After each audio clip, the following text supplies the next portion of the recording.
How great the chasm that lay between us. How high the mountain I could not climb. In desperation, I turned to heaven and spoke your name into the night. Then through the darkness, your loving kindness tore through the shadows of my soul. The work is finished, the end is written. Jesus Christ, my living hope. Who could imagine so great a mercy? What heart could fathom such boundless grace? The God of ages stepped down from glory to wear my sin and bear my shame. The cross has spoken, I am forgiven. The King of Kings calls me his own. Beautiful Savior, I'm yours forever. Jesus Christ, my living hope. Hallelujah, praise the one who set me free. Hallelujah, death has lost its grip on me. You have broken every chain. There is salvation in your name, Jesus Christ, my living hope. Hallelujah, praise the one who set me free. Hallelujah,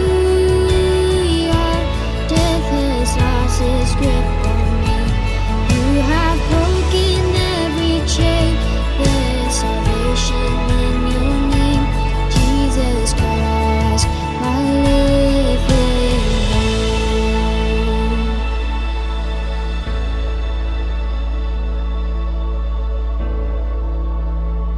Then came the morning that sealed the promise.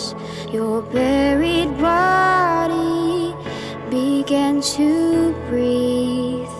Out of the silence, the roaring lion declared the grave has no claim on me. Then came the morning that sealed the promise. Your buried body began to breathe.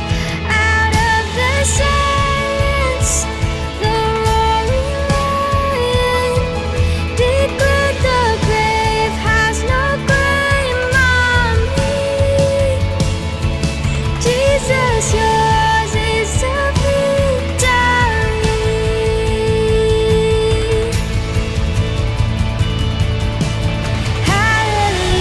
Hallelujah, praise the one who set me free. Hallelujah, death has lost its grip on me. You have broken every chain. There's salvation in your name, Jesus Christ, my living hope. Praise the name of the Lord our God. Oh, praise his name forevermore. For endless days we will sing your praise. Oh Lord our God. Oh Lord our God.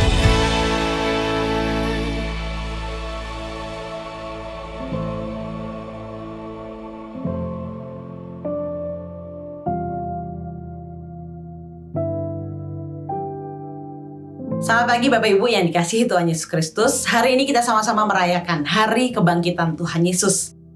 Dan kita akan sama-sama belajar dari Lukas 24 ayat 1 sampai 53. Di bawah satu tema yaitu kuasa kebangkitan. Namun sebelumnya mari kita bersatu di dalam doa. Tuhan Yesus yang sangat baik, kami bersyukur karena kasih pengorbanan-Mu begitu besar bagi kami. Siapakah kami ini Tuhan, sehingga Engkau begitu memandang kami berharga. Terima kasih Tuhan. Terima kasih untuk kasih setia-Mu, untuk cinta-Mu yang besar bagi kami. Dan saat ini kami mau bersama-sama mendengarkan firman Tuhan. Tolong perbaharui hati kami lagi ya Tuhan. Ubahkan kami Tuhan.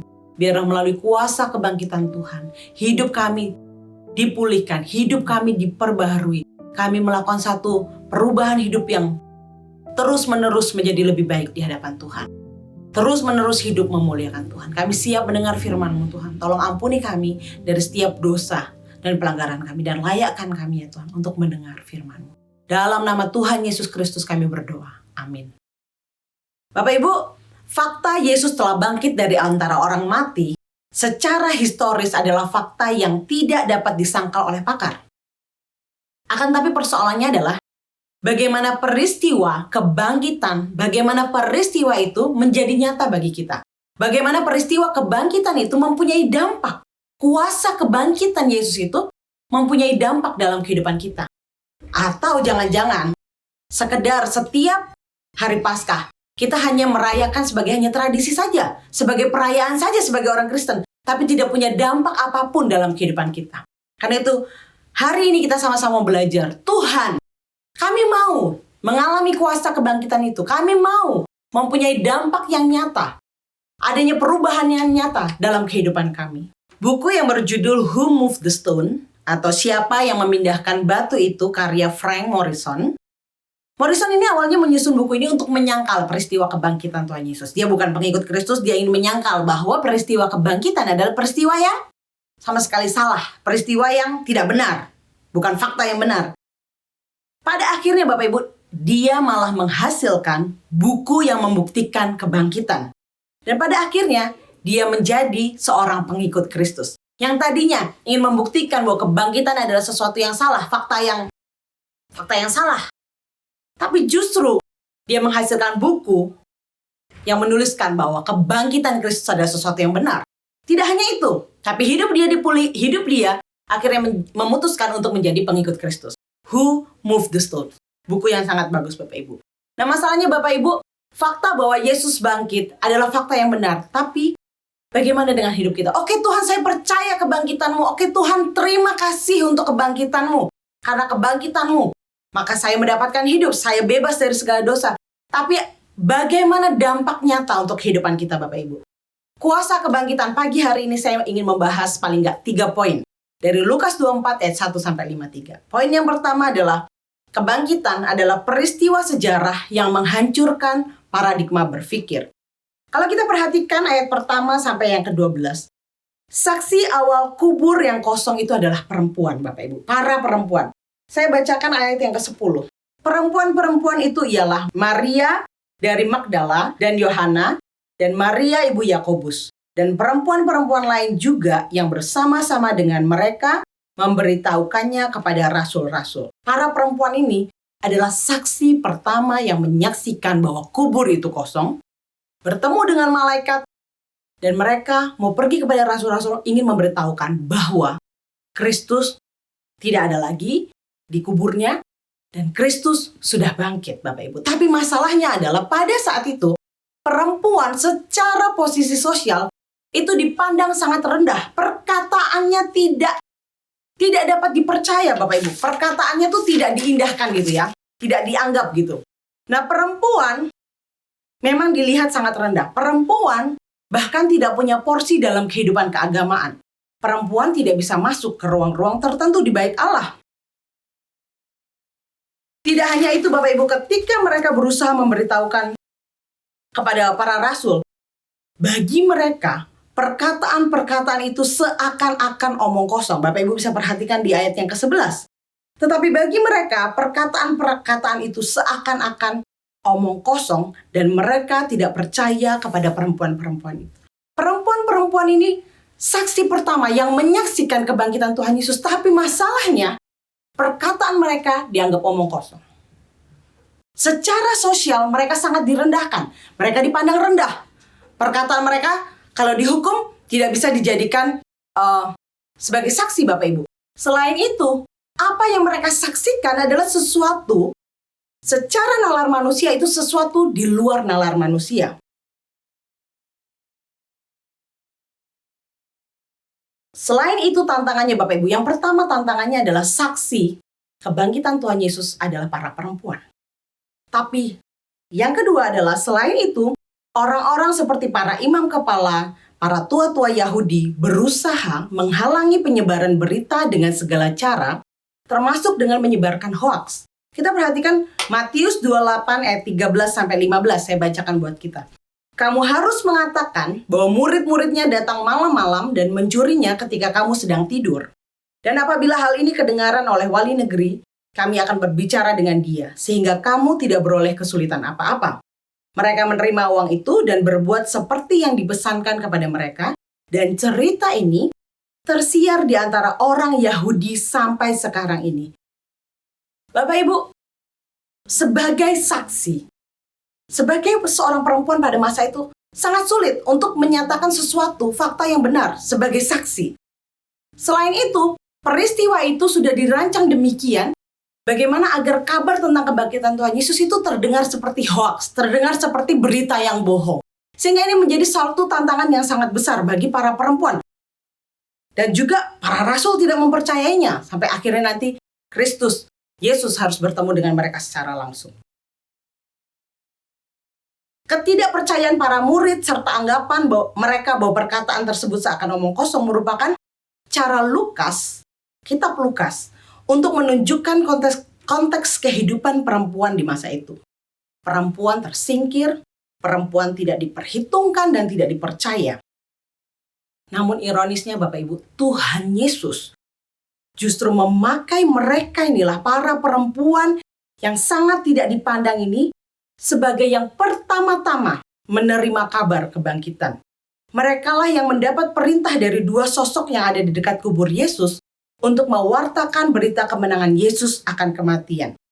Merekalah saksi pertama di kubur Yesus yang melihat kuburnya kosong. Hal ini juga mengingatkan saya pada peristiwa kelahiran Tuhan Yesus. Pada saat itu Bapak Ibu, pada saat kelahiran Tuhan Yesus, para gembala adalah kelompok yang juga dianggap remeh pada saat itu. Secara strata sosial, secara status sosial, para gembala juga memiliki posisi yang sangat rendah. Tapi mereka juga dipakai Allah untuk mewartakan berita kelahiran Tuhan Yesus Sang Mesias. Allah memperlihatkan bahwa semua golongan, apapun pantas untuk menyatakan berita yang menghidupkan pengharapan bagi orang lain. Baik para gembala maupun para wanita yang pada saat itu secara sosial itu dipandang rendah. Tuhan mau pakai siapa saja untuk menyatakan berita baik kelahirannya dari para gembala maupun dari para perempuan yang menyaksikan berita kebangkitannya. Hal ini mau mengajar kita apa Bapak Ibu? Bahwa paradigma berpikir yang ada di masyarakat Tuhan sudah ubahkan. Tuhan tidak melihat manusia secara pandang dunia. S1 saya belajar sosiologi. Di masyarakat itu ada yang namanya status sosial. Tiap-tiap orang ada status sosialnya. Orang kaya, orang miskin, secara pendidikan juga ada status sosialnya, secara ada macam-macam status sosial dalam masyarakat. Mungkin tidak kelihatan, tapi itu nyata dan juga ada. Nah Bapak Ibu, bagaimana dengan kita? Apakah cara pandang kita itu masih sama seperti cara pandang dunia? Kita masih mau, yang ini perkataannya kita dengarkan. Karena dia punya status sosial yang tinggi. Karena secara pendidikan dia memang bisa dipercaya. Tapi kalau perkataan orang ini, dia nggak berpendidikan. Siapa orang ini? Orang yang nggak punya apa-apa, sehingga perkataannya, kesaksian hidupnya, kita tidak percaya. Kita tidak mau mempercayai. Cara pandang atau sudut pandang seseorang itu ternyata sangat penting. Cara pandang akan menentukan bagaimana kita bereaksi, bagaimana kita mengambil keputusan dan tindakan. Rasul Paulus adalah contoh yang sangat baik. Bagaimana seseorang mengalami perubahan hidup dan perubahan paradigma. Sebelumnya Saulus itu Bapak Ibu, cara berpikirnya pokoknya gimana caranya ingin membunuh sebanyak mungkin orang yang percaya kepada Kristus. Tapi ketika dia sudah mengalami Kristus, cara pandang dia berubah. Yang tadinya membenci, dia justru malah mencintai Kristus dan menyebarkan berita tentang Tuhan Yesus. Hanya Yesus yang mampu mengubah cara pandang kita Bapak Ibu. Biarlah cara pandang kita melalui kuasa kebangkitan ini juga diubahkan. Bagaimana cara kita berpikir, bagaimana cara kita memandang sesuatu itu tidak sama lagi dengan dunia bagaimana mereka memandang sesuatu. Firman Tuhan yang kita baca, firman Tuhan yang kita pelajari akan merubah paradigma kita, akan merubah cara pandang duniawi menjadi cara pandang sorgawi. Roh Kudus akan menuntun kita, mengajar kita, membuka hati kita, bergaul karib dan dengaran kepada Tuhan akan mengubah cara pandang kita Bapak Ibu.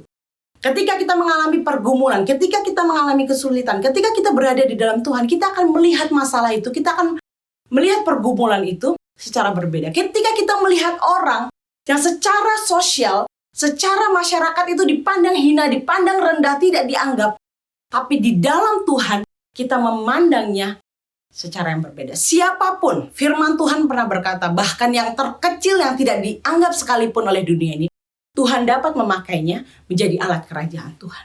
Karena itu kita Bapak Ibu, bukan posisi kita untuk menentukan siapa yang mau kita dengar, siapa yang bisa menjadi saksi Kristus, siapa yang tidak, siapa yang boleh melayani Tuhan atau tidak, siapapun kita.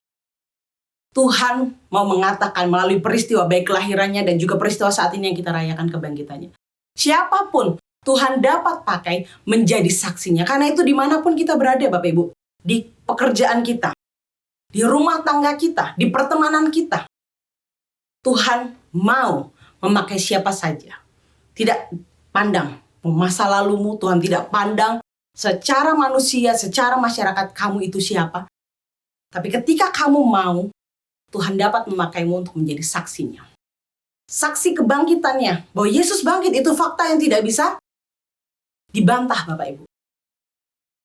Biarlah kuasa kebangkitan poin yang pertama itu juga merubah paradigma kita berpikir. Bukan lagi cara pandang hidup yang lama, tapi cara pandang hidup yang baru. Cara pandang menurut firman Tuhan.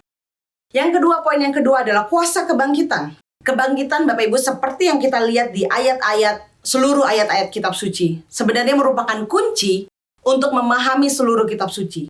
Para malaikat meminta para wanita untuk kembali mengingat perkataan Tuhan Yesus sebelum Yesus disalib. Dan benar, para wanita itu kemudian mengingat perkataan Yesus. Di ayat yang ke-8 dikatakan, dan kemudian mereka teringat akan perkataannya. Bapak Ibu, peristiwa kebangkitan membuat para wanita ini mengingat perkataan Tuhan Yesus, menyadari bahwa Yesus sudah pernah mengatakannya. Dan menyadari bahwa semua apa yang dikatakan Tuhan Yesus itu benar terjadi dan benar adanya. Dan Yesus bangkit. Bukan seperti berita yang tersebar bahwa mayat Tuhan Yesus dicuri dan hilang. Atau bahkan ada hoax yang lain, sebenarnya bukan Tuhan Yesus yang disalib, tapi adalah Yudas Iskariot. Bukan itu. Tapi benar bahwa Yesus sudah pernah mengatakannya, bahwa Yesus akan bangkit. Dan benar, ketika mereka pergi ke kuburnya, mereka menyaksikan semua perkataan Tuhan Yesus benar adanya. Yesus bangkit. Ketika dua orang murid Yesus dalam perjalanan ke Emmaus, Yesus berjalan bersama dengan mereka, mata rohani mereka tertutup, sehingga mereka tidak mengenali bahwa yang berjalan bersama dengan mereka adalah Yesus. Pasal 24 ayat 16 berkata, tetapi ada sesuatu yang menghalangi mata mereka, sehingga mereka tidak dapat mengenal Dia. Baik Saulus Bapak Ibu yang akhirnya berubah menjadi Paulus, dia juga pada awalnya memiliki pikiran yang tidak bisa memahami kebenaran kitab suci. Mengapa Yesus yang disebut Mesias justru disalib? Kita tahu sendiri salib adalah hukuman bagi para penjahat besar. Bagaimana mungkin? Namun ketika Paulus sudah mengalami Yesus Bapak Ibu, dia mendengar suara Yesus, barulah dia memahami bahwa apa yang dikatakan kitab suci itu benar adanya. Seperti bagian pertama dari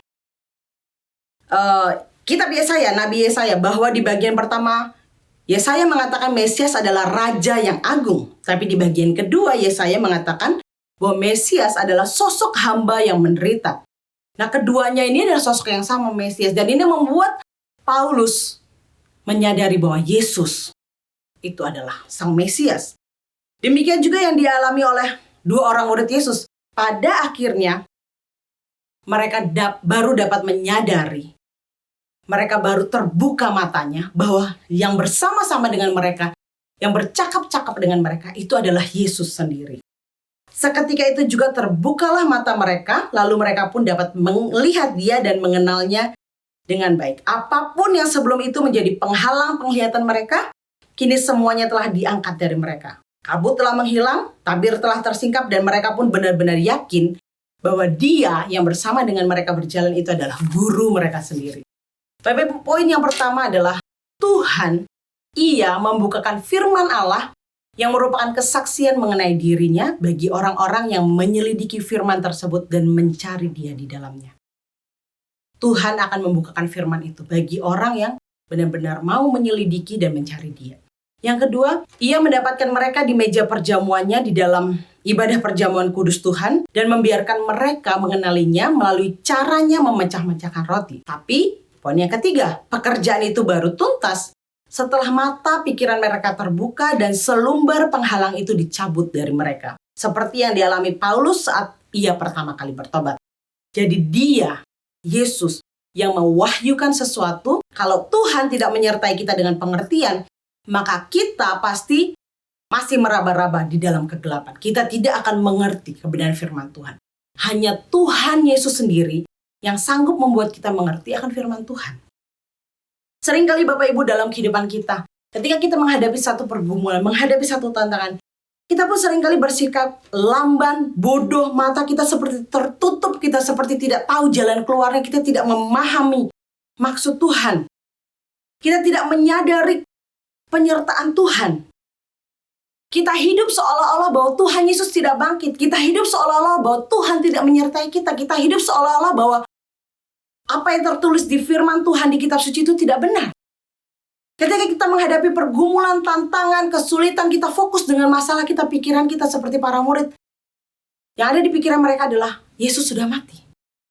Bahwa Yesus sudah tidak ada lagi bersama-sama dengan mereka. Pikiran mereka tidak dibukakan.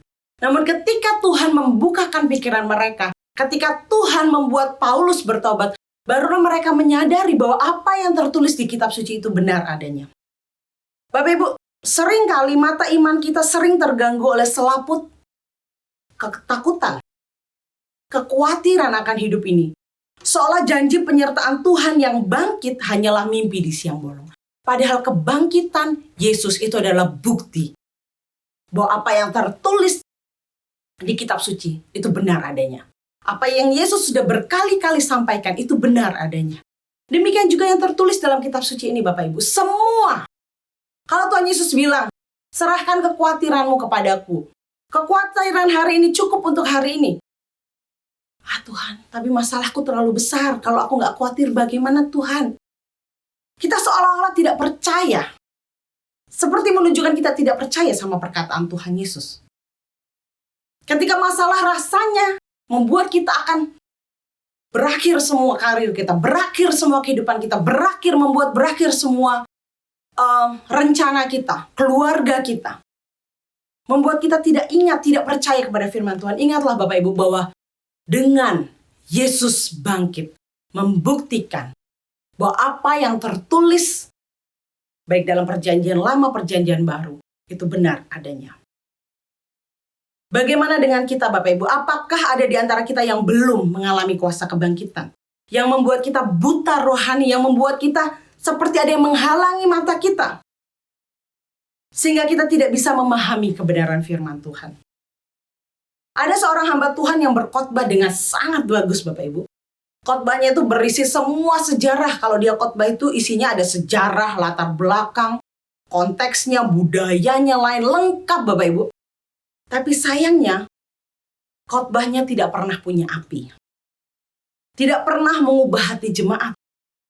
Hanya seperti mendengar cerita sekolah minggu atau mendengar dongeng sejarah.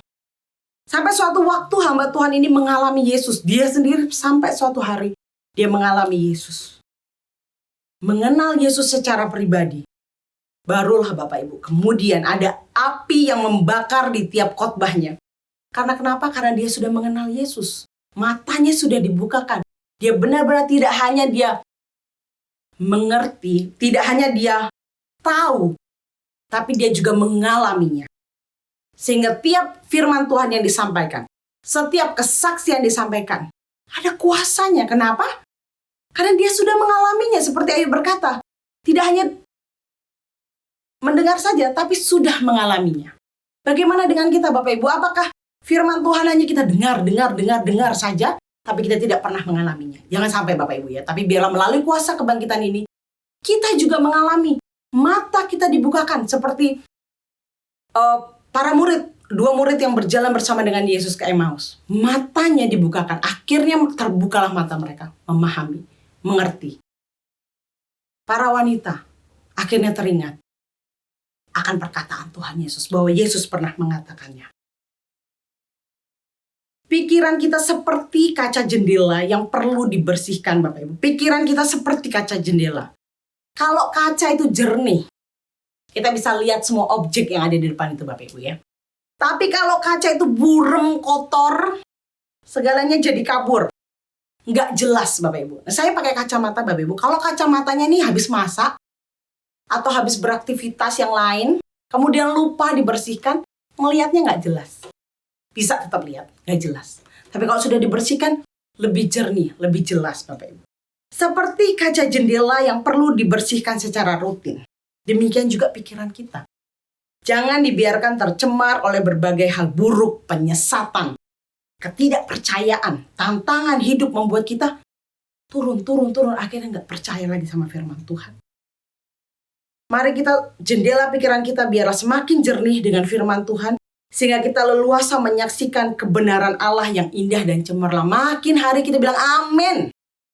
Firman-Mu Tuhan, amin. Amin, ya dan benar. Amin Tuhan. Kenapa? Karena kita tidak hanya mendengar, kita tidak hanya baca, kita nggak hanya tahu, kita nggak hanya hafal, tapi kita benar mengalaminya. Bahkan kita bisa menyaksikannya.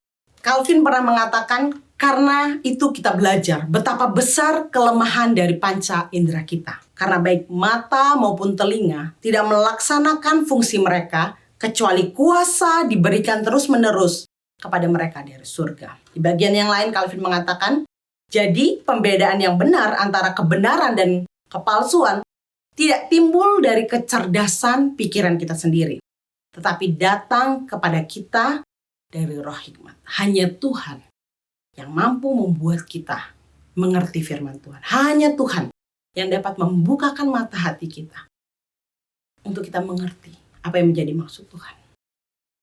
Karena itu mintalah Tuhan, bukakan mataku untuk bisa melihat. Bukakan hatiku untuk mengerti firman-Mu Tuhan. Tidak hanya mengerti, tapi juga mengalaminya dalam kehidupanku. Poin yang ketiga Bapak Ibu, kebangkitan Yesus membuktikan bahwa Dia adalah Raja yang sejati. Lukas 24 ayat 25 berkata demikian. Lalu Ia berkata kepada mereka, hai kamu orang bodoh, betapa lambannya hatimu sehingga kamu tidak percaya segala sesuatu yang dikatakan para nabi. Ayat 26. Bukankah Mesias harus menderita semuanya itu untuk masuk ke dalam kemuliaannya? Di sini ada kata-kata Mesias Bapak Ibu. Tapi saya akan bacakan bagian ayat firman Tuhan yang lain. Matius 16 ayat 15 sampai 16. Lalu Yesus bertanya kepada mereka, tetapi apa katamu? Siapakah aku ini? Simon Petrus menjawab, engkau adalah Mesias, anak Allah yang hidup. Markus 8 ayat 29. Ia bertanya kepada mereka, tetapi apa katamu? Siapakah aku ini? Maka jawab Petrus, engkau adalah Mesias. Mesias adalah predikat yang memuat 3 jabatan, yaitu Raja, Imam, Nabi. Yesus bukan saja imam dan nabi, tapi Yesus adalah Raja sejati. Bukankah menarik Bapak Ibu, di bagian akhir ini, Yesus menyebut dirinya tidak menggunakan kata aku, namun menyebut dirinya sebagai Mesias. Kita perhatikan di ayat 26. Bukankah Mesias? Yang tentu saja artinya adalah Raja, Imam, dan Nabi. Begitulah cara Yesus memperkenalkan dirinya. Akulah Raja. akulah raja yang sebenarnya. Di ayat 21 bisa dilihat Bapak Ibu, saya akan bacakan. Ayat 21 mengatakan, padahal kami dahulu mengharapkan bahwa dialah yang datang untuk membebaskan bangsa Israel. Orang Yahudi pada zaman Yesus berharap bahwa Sang Mesias akan menyelamatkan Israel dengan menaklukkan penjajahan Romawi dan menetapkan kerajaannya di dunia. Hanya setelah kebangkitan Yesus, para muridnya mulai menyadari makna dari nubuat dalam perjanjian lama tentang Mesias. Ternyata bukan untuk menaklukkan penjajahan Romawi seperti yang mereka harapkan, Bapak Ibu ya. Tapi seperti apa yang sudah Yesus sering jelaskan, yang tertulis juga dalam perjanjian lama, perjanjian baru. Dalam perjanjian lama, raja itu adalah penguasa sebuah kerajaan dan wilayah kekuasaannya terbatas. Bapak Ibu, kalau kita sebutkan raja negara sini, ya sudah, kekuasaannya terbatas sampai di situ. Kalau kita bilang presiden negara ini, kekuasaannya di situ. Kalau misalnya kita sebut suatu posisi tertentu, dia punya posisi hanya di bagian itu saja. Tapi ketika Yesus berkata, Mesias, ia ingin mengatakan bahwa aku adalah rajamu. Dan kekuasaannya tidak terbatas. Harusnya tidak terbatas Bapak Ibu, tapi seringkali bukankah kita sering membatasi diri kita. Tuhan, ini wilayah yang engkau dapat berkuasa. Tuhan, wilayah ini engkau dapat berkuasa. Tapi di wilayah ini kekuasaanku.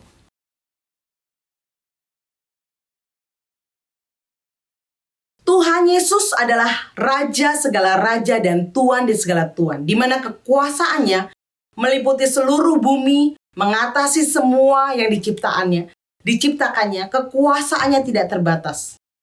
Dia sanggup melakukan banyak perkara yang tidak dapat dilakukan oleh penguasa manapun di muka bumi ini. Bapak Ibu, sebagai Raja kehidupan, kita harus membiarkan Tuhan Yesus berkuasa atas kehidupan kita. Seutuhnya. Artinya kita membiarkan kehendak Tuhan, bukan kehendak kita. Kehendak Tuhan yang berlaku dan bukan kehendak kita. Kita tidak mendikte Tuhan menurut kehendak kita. Tapi kita membiarkan kehendak Tuhan berlaku. Maka kehidupan kita akan diliputi damai dan penuh sukacita. Bapak Ibu, ketika Yesus berkata Mesias, pada poin yang ketiga saya mau katakan bahwa kebangkitannya membuktikan bahwa dia adalah Raja yang sejati. Raja yang membebaskan kita.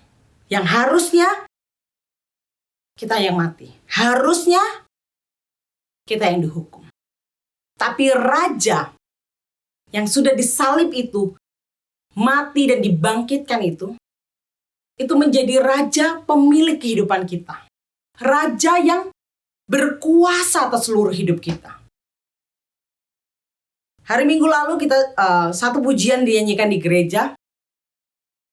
Lagu itu berkata, berkuasa di bumi di surga, bertahta dalam kemuliaannya, dialah Tuhan Allah kita, pembebas umatnya. Dengan Tuhan menyerahkan dirinya, dia menebus kita, dan kita menjadi miliknya. Kita sudah dibayar dengan harga yang sangat mahal. Bukan dengan barang yang fana, tapi dengan harga yang sangat mahal. Sehingga itu membuat kita ini adalah, kalau kita percaya kepadanya, kita ini adalah miliknya Tuhan. Dan sebagai miliknya Tuhan, Bapak Ibu, kita hidup bukan untuk diri kita lagi. Ketika Tuhan berkata Mesias, dia mau mengatakan, aku adalah rajamu, aku adalah pemilik hidupmu. Sehingga harusnya aturan yang ada dalam hidup kita ini adalah aturannya Tuhan. Kekuasaan dalam bidang hidup kita ini harusnya ada Tuhan yang berkuasa. Bukan, oh Tuhan, kamu hanya boleh di karirku saja. Tapi dalam soal keinginanku, oh Tuhan, jangan ikut campur. Oh Tuhan, engkau boleh hadir dalam pelayananku. Tapi Tuhan, soal jodohku, biarkan aku yang memilih dan menentukannya. Enggak, Bapak Ibu, ketika kita menjadi milik Tuhan, biarkan kehendak Tuhan yang berkuasa. Biarkan aturan, perintah Tuhan yang menguasai diri kita. Kita mengikuti apa yang menjadi keputusan raja, apa yang menjadi kehendak raja, apa yang menjadi peraturan dan peraturan raja, perintah-perintah raja. Ron Sider, penginjil tersohor yang membela kaum papa, dia bercerita tentang perbincangannya dengan Wolfhard Pannenberg, seorang teolog Jerman. Ketika mereka berdiskusi tentang kebangkitan Yesus Kristus dari kematian, teolog tersebut berkata, bukti kebangkitan Yesus sangatlah kuat, sehingga tidak ada seorang pun yang akan mempertanyakannya, kecuali tentang dua hal ini. Pertama, kebangkitan ini adalah kejadian yang luar biasa, atau yang kedua, jika kita mempercayai apa yang telah terjadi, maka kita harus sungguh-sungguh mengubah cara hidup kita. Saya ulangi Bapak Ibu ya. Yang pertama, kebangkitan ini adalah kejadian yang luar biasa. Yang kedua, jika kita mempercayai apa yang telah terjadi, yaitu kebangkitan Tuhan Yesus ini, maka kita harus sungguh-sungguh mengubah cara hidup kita. Galatia 2 ayat 20a berkata demikian. Namun aku hidup, tetapi bukan lagi aku sendiri yang hidup, melainkan Kristus yang hidup di dalam aku. Bapak Ibu, kalau kita percaya kebangkitan Kristus itu nyata, nomor 2, harusnya kebangkitan itu mengubah cara hidup kita. Cara hidup yang lama adalah aku sendiri yang hidup, aturanku, kehendakku, keinginanku. Tapi Galatia 2 ayat 20 berkata, melainkan Kristus yang hidup di dalam aku. Kalau Kristus yang hidup, Kristus yang bertata, Raja itu yang bertata dalam kehidupan kita. Sehingga bukan aku dan aku, tapi Engkau Tuhan. Biarlah melalui peristiwa, kembali kita memperingati peristiwa kebangkitan Tuhan Yesus ini, melalui 3 poin ini Bapak Ibu. Kita belajar, kiranya kebangkitan ini mengubah cara paradigma berpikir kita. Bagaimana kita memandang masyarakat, bagaimana kita memandang akan sesuatu. Dan Tuhan dapat memakai siapapun untuk menjadi saksinya. Poin yang kedua, kuasa kebangkitan itu adalah kunci untuk memahami seluruh kitab suci.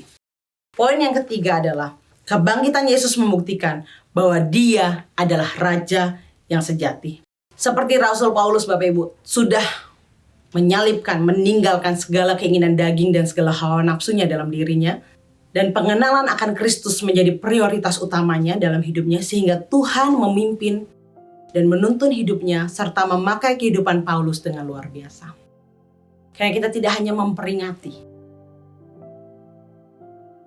kebangkitan Tuhan Yesus, tapi lebih dari itu, kita mengalami satu dampak yang nyata, perubahan yang nyata. Bahwa Tuhan, saya mau pikiran saya diubahkan. Tuhan, saya mau mengerti dan juga mengalami firman Tuhan itu. Yang ketiga, Tuhan, saya mau Engkau berkuasa atas hidupku, karena hidupku bukan milikku lagi. Kau sudah menebusnya, Kau sudah membelinya. Dan hidupku adalah milikmu. Karena itu, saya mau Tuhan, Engkau menjadi Raja atas seluruh bidang kehidupanku. Tidak hanya sebagian, tapi seluruh bidang kehidupan kita. Demikianlah firman Tuhan Bapak Ibu mengenai kuasa kebangkitan.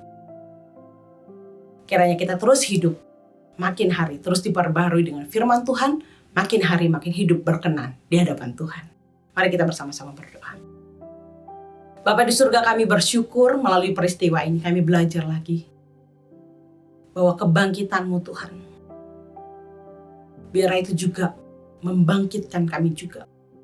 Kalau secara rohani kami sudah tertidur, secara rohani kami sudah bersantai, berleha-leha, kami tidak serius lagi tentang firman Tuhan, atau kami hanya sekedar mengenang saja akan kebangkitan-Mu. Tapi saat ini Tuhan, bantu kami Tuhan.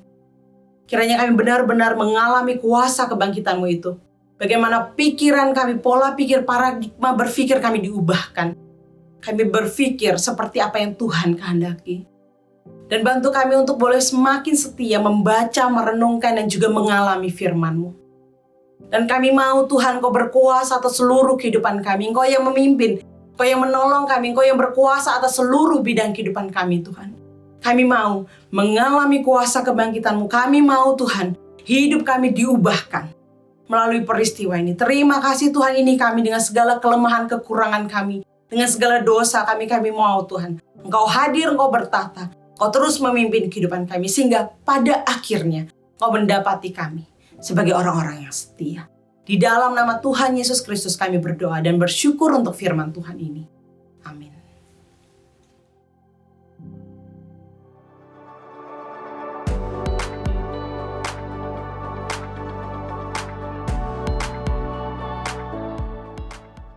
Selamat Paskah Bapak Ibu semuanya. Kiranya firman Tuhan yang sudah kita dengarkan mengenai kuasa kebangkitan boleh kembali memberkati kita dan juga menguatkan kita. Mari kita tutup ibadah kita dan terimalah berkat Tuhan. Tuhan memberkati engkau dan melindungi engkau. Tuhan menyinari engkau dengan wajahnya dan memberi engkau kasih karunia. Tuhan menghadapkan wajahnya kepadamu dan memberi engkau damai sejahtera. Amin. God sent his